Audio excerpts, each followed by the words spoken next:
Ngayon na nagbabalik showbiz ang veteranang aktres na si Princess Ponzalan, marami ang nag-aabang sa muli niyang pagsabak sa pag-arte. At masasaksihan natin ito sa kanyang special role sa afternoon drama na Yagit. Anong role mo sa Yagit? Kontrabida rin. Kontrabida rin. Kontrabida rin. Kapatid ni Alessandra De Rossi. Lawyer. Lawyer, pero dahil kapatid ko siya, tutulungan ko siya supposedly. The way she portrays being a kontrabida kasi it's so effortless eh. Kahit simpleng-simpleng delivery, nararamdaman mo na meron siyang sinister na binabalak. Mata pa lang, kumbaga uma-acting na. Pero hindi lang daw pagiging aktres ang kayang gawin ni Princess. Katunayan, ilang trabaho na rin ang nagawa niya sa Amerika simula nang manirahan siya doon. Nagtrabaho ako sa restaurant, tagatanggap ng mga orders ng, kunyari, magpapa-deliver. Yes.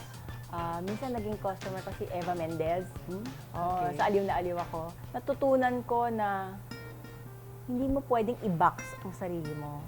There's so much fear of being a failure na parang nalilimitahan ka na kung anong pwede mong gawin. At sa muling pagbalik ni Princess sa US sa susunod na buwan, ipagpapatuloy naman niyang gampanan ang real-life role niya bilang isang nurse. Okay, bakit nursing? Maawain akong tao eh. So, second nature na sa akin yun yung maging maalaga. Kung meron akong pwedeng magawa para makatulong, gagawin ko. Sa US na rin kasi nagsettle down si Princess at ang kanyang asawang Amerikano na si Jay.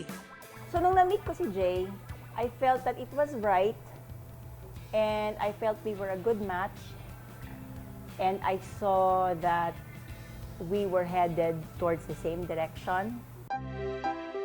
Sa ngayon, nanay na rin si Princess sa kanyang baby Ellie. How did that change your life? Yung pagiging, of course, Princess Ponzalan, artista, asawa, ngayon, nanay. Nakita ko kung gaano ka fulfilling ang maging nanay kasi binigyan ka ng opportunity ng Diyos na magkaroon ng part sa buhay ng isang tao. And then when she kisses me, talagang may melting heart ko. Yung talagang ibang klase talaga. Sa naging takbo ng buhay ni Princess, napatunayan niya na ang bawat pagkadapa ay nagbubukas ng oportunidad ng pagbangon at ng isang bagong simula. Anong aral ng tunay na buhay ni Princess Ponzalan? There's always hope. There's always a second chance. Just persevere. Kung ano man yung mahirap na circumstance na pinagdadaanan mo,